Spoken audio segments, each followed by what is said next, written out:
Hi, welcome to our channel where we share the most intriguing stories. What if your dream home turned into a legal battlefield? When Jason bought his house, he thought he left drama behind until the HOA president showed up demanding rent for a property he owned. Forged documents, hidden schemes, and one epic courtroom showdown. This is war in suburbia.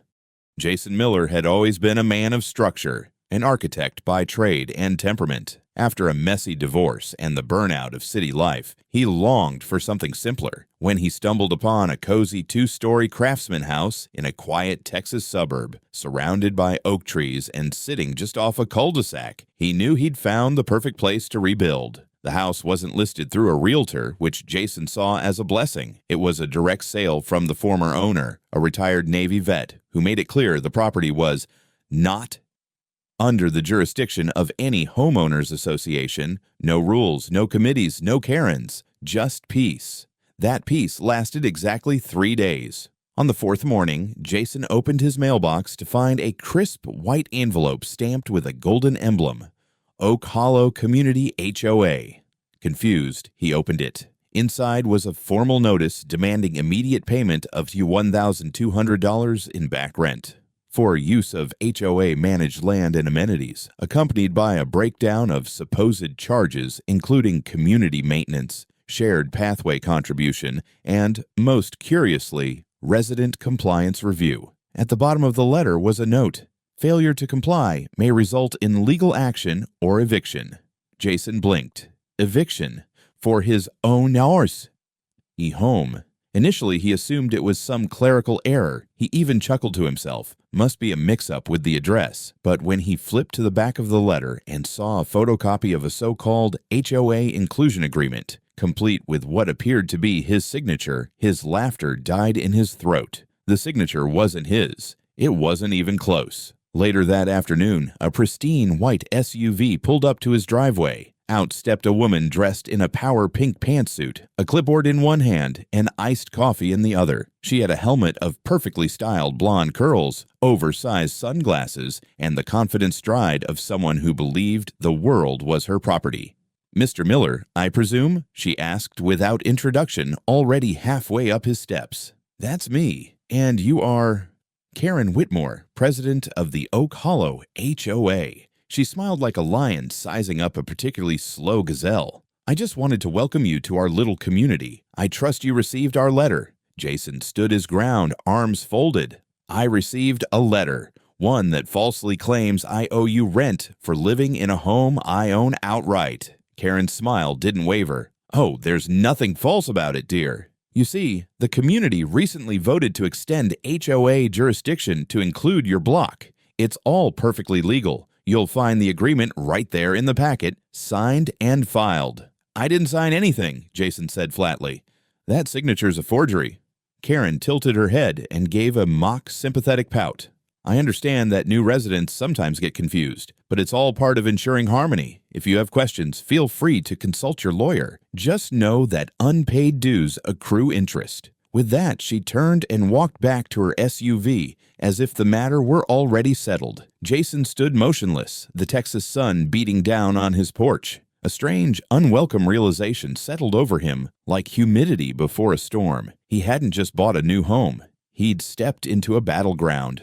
The following week unfolded like a slow-moving siege. Jason, still reeling from the absurdity of Karen's visit, tried to return to normal life, unpacking boxes, installing bookshelves, and planting rosemary along the walkway. But normalcy proved elusive. Every day brought a new sign that the HOA had declared war. On Monday, his mailbox was zip-tied shut, with a laminated notice claiming pending violation review. On Tuesday, a municipal truck showed up unannounced and shut off his water. Routine HOA maintenance, the driver claimed before speeding away. By Friday, his garbage bins vanished entirely, replaced by HOA-branded ones with a bright orange sticker. $80 a month rental, HOA use only.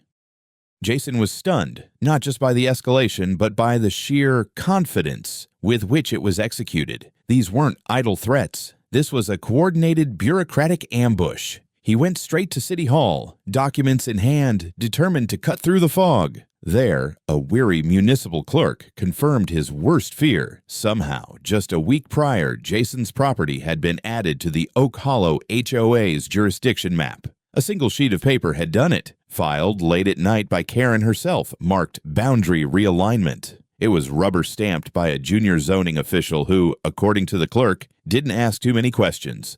Enraged but determined, Jason returned home and launched his first counterattack: facts. He posted a scathing but carefully worded message in the local neighborhood Facebook group, along with photos of his deed, a red circle around the section that read, "Not under HOA authority." The post ended with one line: "Either the rules changed without a vote, or someone is committing fraud. I'll let the court decide which." It exploded overnight. Some neighbors expressed cautious support. Others remained silent. But a few brave souls messaged Jason privately. One of them, a woman named Louisina on Maple Drive, said she'd been paying compliance fees for years and was terrified to stop.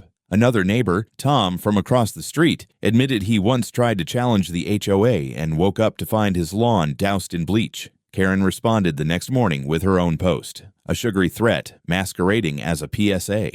It's unfortunate when misinformation spreads. Our community functions best when residents respect the shared values that make Oak Hollow special. Disputes should be handled privately and legally, not online.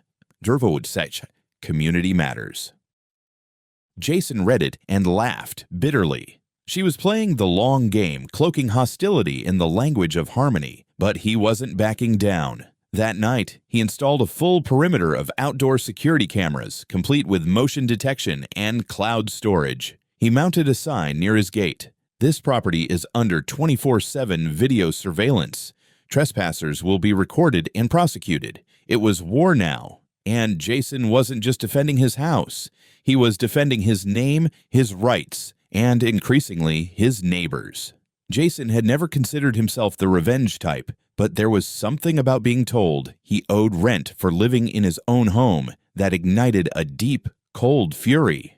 If the HOA wanted a battle, he'd give them one, with schematics, evidence, and the kind of precision only an architect with a grudge could provide. The cameras he installed weren't just standard-issue doorbell cams. They were full-range, night vision-enabled, AI-assisted motion trackers, all linked to a private cloud server with redundant backups. He named each one after a medieval fortress, because if Karen fancied herself Queen of Oak Hollow, then it was time she learned what happened to tyrants in history. The cameras paid off almost immediately. One evening, just before sunset, his phone buzzed with a notification: "Perimeter breach, Gate South." He pulled up the feed. A man in an HOA polo shirt was dragging a paint roller across Jason's curb, slathering over the house number with HOA standard beige. 10 minutes later, a second figure, this time a teenage boy, snuck into his yard and planted a "For Lease Through HOA" sign on his lawn, complete with a QR code that led to a rental page on the HOA website. Jason sat there, slack-jawed, until his shock boiled into pure adrenaline. He called the non-emergency police line, filed a report, and forwarded the footage. Then he published the clip online under the title,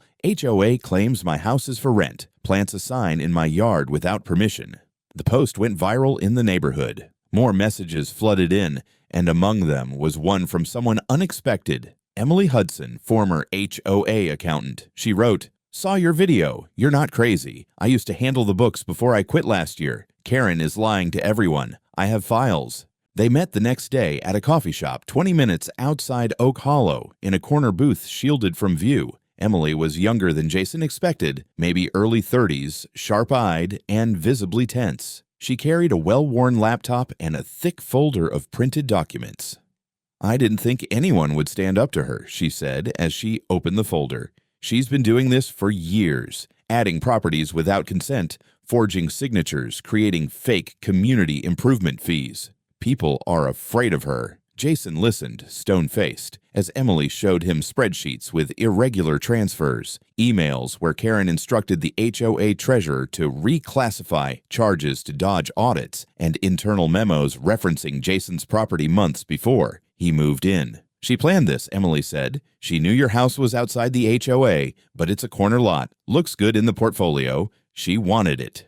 That night, Jason compiled everything: footage, emails, signatures, financial reports. He organized it into a digital dossier titled Operation Counter Karen. But he wasn't done. Jason owned a drone, a wedding gift he'd barely used. He outfitted it with a stabilized camera and programmed flight paths around his property. Within a day, he had aerial footage of HOA contractors walking across his lawn, measuring his fence, and even peering through his workshop window. At one point, the drone caught Karen herself, standing in front of his house in designer sunglasses, pointing as she muttered to two clipboard-carrying minions. She looked like a dictator surveying a soon-to-be annexed territory. Jason added that video to the dossier too. Then he took it further. He built a private, invite-only webpage where concerned residents could anonymously upload photos, stories, or documents of their experiences with the HOA. He called it HOA Truth Project. Within days, over a dozen submissions poured in. Stories of fines for leaving trash cans out 5 minutes too long, forced repaintings, HOA-sanctioned threats of foreclosure over imaginary debts. Jason saw a shift. The fear that once lingered over Oak Hollow had started to crack. People weren't just watching, they were waking up. And Jason, once a newcomer, had become the neighborhood's unlikeliest hero. With mounting evidence and community support building like a pressure valve ready to blow, Jason decided it was time to go on the offensive, not just to defend himself, but to expose the entire rotting structure of Karen's HOA regime. He wasn't just fighting for his property anymore, he was fighting for every resident who had silently swallowed unjust fines and threats for years. The passive resistance phase was over. It was time for strategy, exposure, and disruption with flair. First, he printed high-resolution flyers and discreetly slid them under doors early on a Saturday morning. Each flyer included a QR code linking to the HOA Truth Project, a screenshot of forged signatures, including his own, and a bold message across the top: "If they lied to me, they lied to you." By the afternoon, Jason's inbox was overflowing with new submissions. A retired couple down the street revealed they'd been paying mandatory beautification fees for flower beds that were never planted. A single mom had received a compliance warning for having a sandbox in her front yard twice. Even the soft-spoken dentist on the corner submitted an HOA notice fining him for excessive bird feeders, complete with a photo Karen herself had taken from behind his fence. Jason compiled everything into a presentation, a sleek, damning digital report titled How to Steal a Neighborhood. It included dates, names, money trails, video clips, even a pie chart showing the distribution of compliance fees funneling into a private bank account registered under Karen Whitmore Trust in Nevada. He sent the full packet to a local investigative reporter, CCing both the HOA's public inbox and the Municipal Oversight Office. Karen's response came swiftly, and as always with drama. The very next day, Jason returned home to find his driveway blocked by 3 cars. 2 suited men, clearly hired security or private contractors, stood at the edge of his property. On the lawn was a new sign mounted overnight in bold red letters: "This property is under HE review. Access restricted." Jason didn't blink. He simply stepped back, opened the drone app on his phone, and launched Falcon Cam into the air. In moments, he had clear aerial footage of the hired men pacing his lawn and speaking into walkie-talkies. He dialed the sheriff. The sheriff, already familiar with Jason thanks to his previous reports, showed up with a smile that said he was just waiting for this. The moment he saw the footage and the sign, he nodded and walked over to the men. 10 minutes later, the cars were gone, the sign ripped out, and Jason's lawn was his again. Karen, apparently watching from afar, posted a frantic message on the community board, accusing Jason of escalating hostilities and hacking into HOA systems. That post, for the first time, was met not with silence, but with comments, dozens of them. "Why is my name on this lease registry? Why is the HOA charging us for seasonal irrigation when we have no irrigation? I want to see the vote on this boundary expansion." Oh wait, there wasn't one.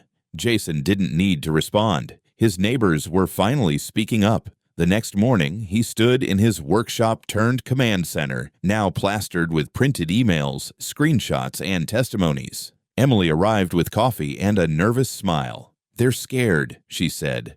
"Karen knows what's coming."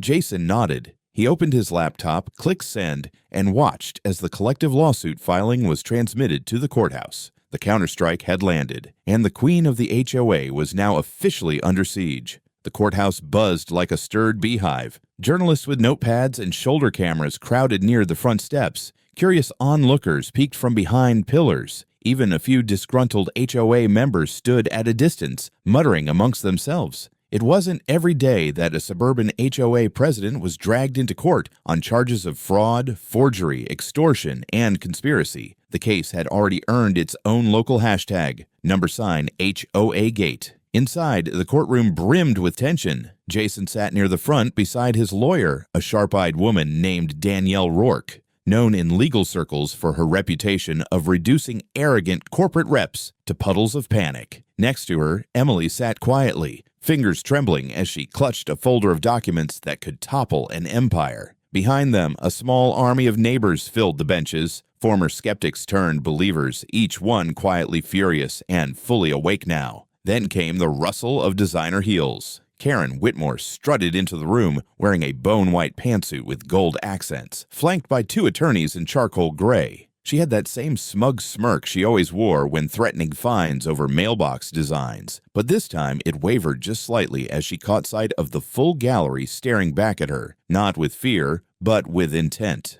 The trial began with procedural sparring, but Judge Ellery, a no-nonsense man with a resting expression of exhausted disbelief, quickly cut through the posturing. "Let's get to the meat," he said, folding his hands. "Mr. Miller, your team may proceed." Danielle stood. "Your Honor, we will prove that the HOA, under the direct guidance of Mrs. Whitmore, engaged in a coordinated, unlawful expansion of jurisdiction, fabricated signatures to legitimize said expansion, extorted residents with fictitious fees, and reallocated those funds into a private trust controlled by the defendant. And we will do so using the defendant's own emails, financial records, and video evidence," Karen scoffed. "This is a vendetta." The judge didn't blink. "Sit down, Mrs. Whitmore. You'll have your turn."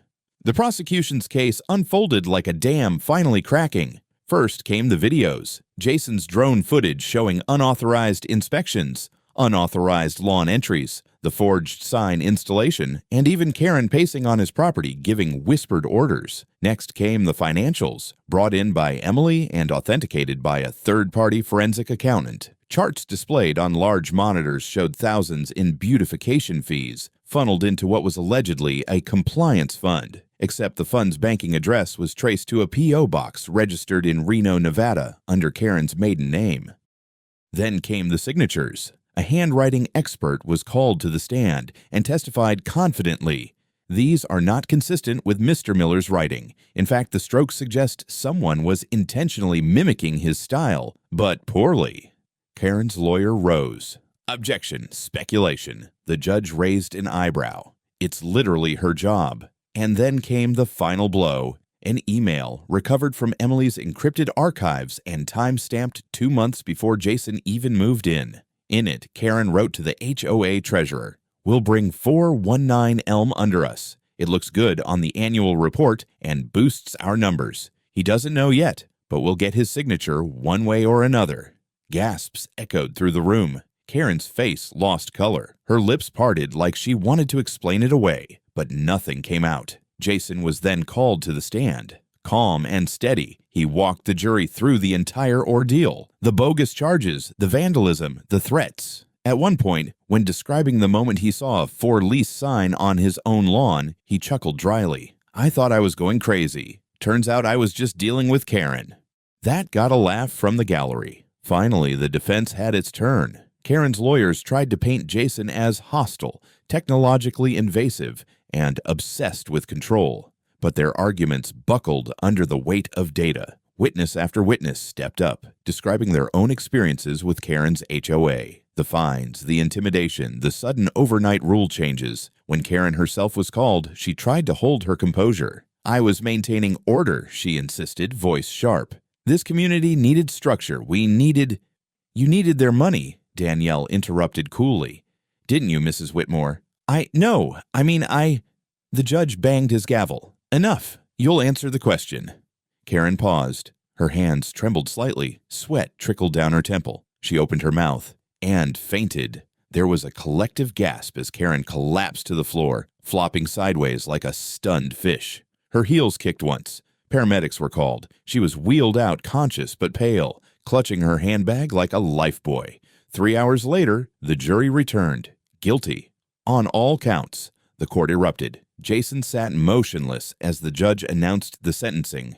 Karen Whitmore, 8 years in prison, and ordered to pay $250,000 in damages to Jason. The HOA's treasurer and secretary, 5 years each, plus restitution to 14 other plaintiffs, $30,000 apiece. The HOA itself dissolved, its assets seized to fund compensation. Jason stood slowly. For the first time in months, his breath came easy. Justice had not just been served. It had been served with a drone, a PowerPoint, and a drop-the-mic finale. The dust had settled, but the story lived on like a legend retold at every backyard barbecue and evening porch chat in Oak Hollow. With Karen behind bars and her cronies gone with her, the neighborhood felt as if it had collectively exhaled for the first time in years. No more threatening notices, no more sneaky compliance inspections. The orange fee reminder envelopes vanished. The fear that had lived beneath every neatly trimmed lawn and painted fence was gone.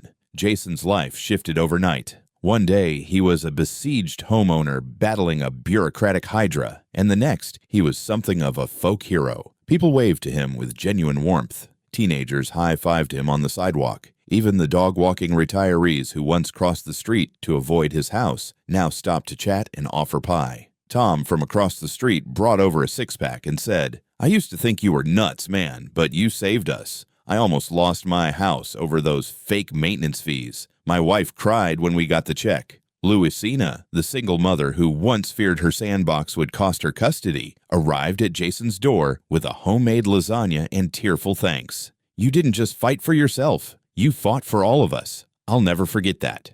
And then there was the community meeting. It was the first one held not by a power-hungry HOA board, but by the neighbors themselves. Casual, democratic, and potluck-fueled. No clipboards, no passive-aggressive charts, just folding chairs, music, and laughter. Jason was invited not to defend himself or speak on violations, but to give a toast. He didn't plan a speech. He stood there in his work boots and flannel shirt, a beer in one hand, a plastic fork full of potato salad in the other, and just spoke.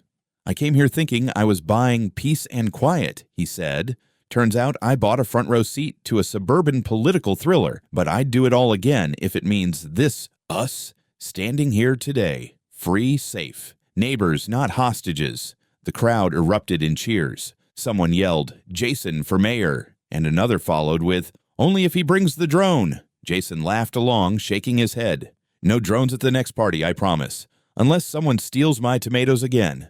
The backyard lit up with string lights and music as the sun dipped below the rooftops. Emily was there too, less tense than before, smiling as she clinked her cup with Jason's. She'd landed a consulting job with a state ethics board after testifying and exposing the HOA's financial fraud schemes. Jason insisted she deserved more credit than she ever took. She just winked and said, "Let's just say I know when to jump off a sinking ship and who to hand the lifeboat to." Meanwhile, the properties in Oak Hollow began to flourish. With the oppressive HOA gone, residents repainted their homes in cheerful colors, planted wild flower gardens, put up whimsical decorations. A few even installed those gnome villages Karen once banned for being aesthetically disruptive. The irony: property values didn't drop, they rose. Without the constant fines and looming threats, people actually took pride in their homes again. Freedom, it seemed, made for the best landscaping. As for Jason, he finally got back to his garden. He rebuilt the raised beds, added a koi pond, and even installed a small greenhouse. When asked what he'd name the garden, he smirked and said, "Liberty Lawn." Freedom had bloomed, not just in his yard, but in every corner of the neighborhood. And every time someone passed by and called out, "Hey, thanks again, Jason," he'd smile and wave with quiet humility, knowing that in the suburbs, sometimes standing your ground means helping everyone else find theirs too.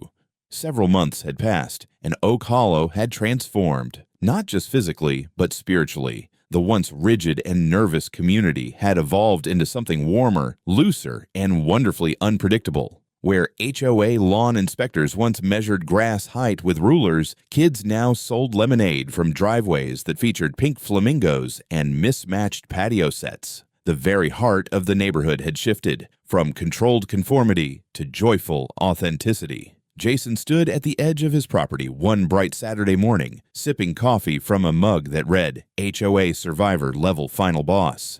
He smiled as he watched a group of children gleefully paint a mural on a shared fence, each section more chaotic than the last. Robots, sunflowers, dragons, even a very suspicious-looking raccoon in a top hat. But it wasn't just aesthetics that had changed. The people had too. Neighbors who had once been too timid to speak out now planned block parties and community movie nights. Someone even floated the idea of starting a neighborhood podcast called From Fees to Freedom. Then came the invitation. A large envelope with no return address appeared in Jason's mailbox. Inside was a handwritten note. Join us for the ceremonial farewell of the Oak Hollow HOA.